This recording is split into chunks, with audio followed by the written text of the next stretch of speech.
Alright, hi everyone, and welcome to a different kind of video on this channel, one that I've never done before. What you're looking at here is an incredibly large video game lot that I just purchased from our local thrift store, because it's unfortunately going out of business. So, I just managed to get all of this upstairs. I actually purchased this in two lots. As you can see, we have just dozens upon dozens of consoles, controllers, cables.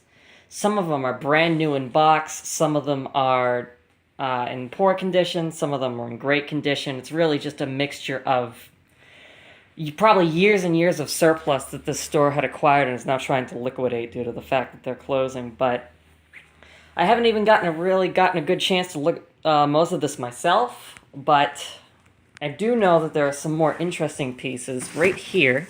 I'll try to orientate it so you can see. We have a VIC-20 new in box. It says the friendly computer.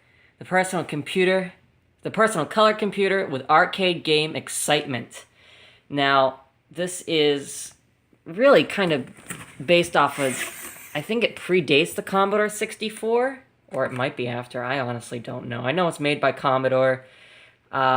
I think the video game attachment is included in this box, but I haven't gotten a chance to get inside and kind of look at it and everything.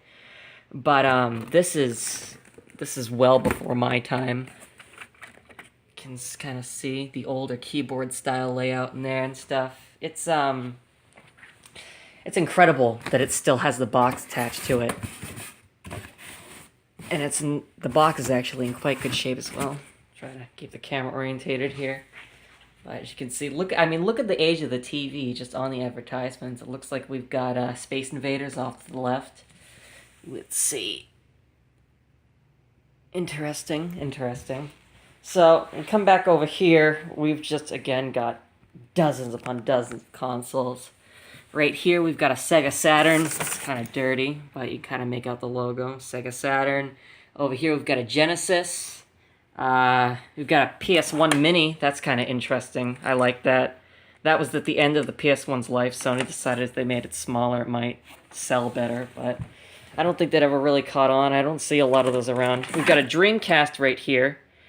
I honestly never owned a Sega console. A lot of these consoles are older than I am. I started with GameCube. I was a GameCube kid, because I was 5 or 6 years old in 2003, so here we have a GameCube. It's missing a bottom plate. I don't know if you can see that. I apologize for the lighting. It's not ideal, and neither is this camera. But we've got one GameCube here. We've got another GameCube right there. We've got another GameCube over here. Oops. I think this GameCube actually has the Game Boy expansion port on the bottom of it, so you could play Game Boy games and play them out to the TV. Yeah, Game Boy player. Wow, I've never seen that before. Powered by ATI logo in the corner. Get a kick out of that one.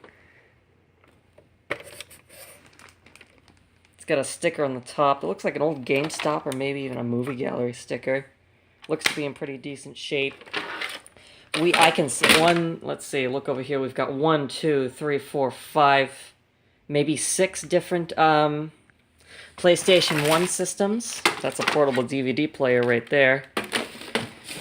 Yeah, PS1s don't go for a ton. I know that, but they're about $20 a pop, $20, $30 you can get for a PlayStation 1 nowadays.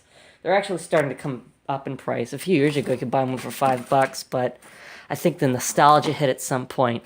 Now, this is interesting. If we come over here, and the box is a little messed up, but this is a Sega Saturn new in box. It's still in the plastic with all the manuals inside. A brand new Sega Saturn. Unbelievable. Again, I never owned a Sega console, so video game sampler enclosed. Includes 3 free games. Daytona USA, Virtua Fighter 2, and Virtua Cop. Wow. Unbelievable. We got controller over here. Sega Genesis controller. Don't think that matches. No, that's a Saturn. I gotta go through. If we go over here and head over here, there's just dozens. There's probably 60 or 70 controllers just in this box itself. It's pretty crazy. I actually have to run inventory, and I'm not done. There's more that they want me to come by and take a look at. So it's pretty incredible. I'm going to be going through it. I'll probably put a lot of this on my website. I have a brand new online store that I just launched recently. It's going to be in the description below. I'm going to restore most of these. I'm going to repair them. I'm going to pair them up with the proper cables, maybe some games, depending on what's here. And you'll probably see a lot of this on my online store. So if you see something that you like, let me know. Leave a comment. Or you can send me a YouTube message or even DM me on Twitter and let me know. Alright, so small update number 2. I've managed to get all of the consoles out of our gigantic pile of disaster here. And I believe there's 24 consoles in all. We're going to be looking at, there are 5 original PlayStations. There's 1 PS1 Mini. There's 4 Nintendo GameCubes. I know you can't really see it, but there's a Nintendo Wii right here. Got the Sega Saturn right here. We've got Nintendo 64 under there. We've got 2 under there. 2 PlayStation 2s. We've got 1 NES, 1 Sega, I believe it's a Sega Genesis. Yeah, 1 Sega Genesis. We have 2 Sega Game Gears, 1 in the case on the right and 1 right here. Not sure if they work, not sure if any of this works, to be totally honest. We have 1 Sega Saturn in box, we have 1 VIC-20 in box, we have an Xbox 360, and we have a ColecoVision right there, which is well before my time, and I'm not sure how any of that works. This is actually one of the more interesting pieces. It's, you can see there, it's a ColecoVision. It has the, I believe this is the Atari 2400 adapter. We've got some video pinball going on there, some classic Pong. But, no, I'm not even sure. Most of the ports on this are so legacy. I mean, look at that controller and the dial pad. That's interesting. This is so legacy, I'm not even sure if it'll connect to a modern TV setup, because most of the older connections were made via RF antenna connections, and then later those became RF cable connections. I'm sure some of the older audience remembers back in the day, you have to turn your TV to channel 3 or 4. There was no video setting. It was just a regular input. But no, I gotta see if I can get this up and running. I gotta see if I can get all of this up and running, to be totally honest. But this is pretty much the entirety of the consoles anyway. I'm starting to make a pile of controllers over there. I think there's probably about 30 to 40 different controllers, and really overdid it on the PlayStation 2 controllers. I don't know how many PS2 controllers exist in the world, but I think there's too many.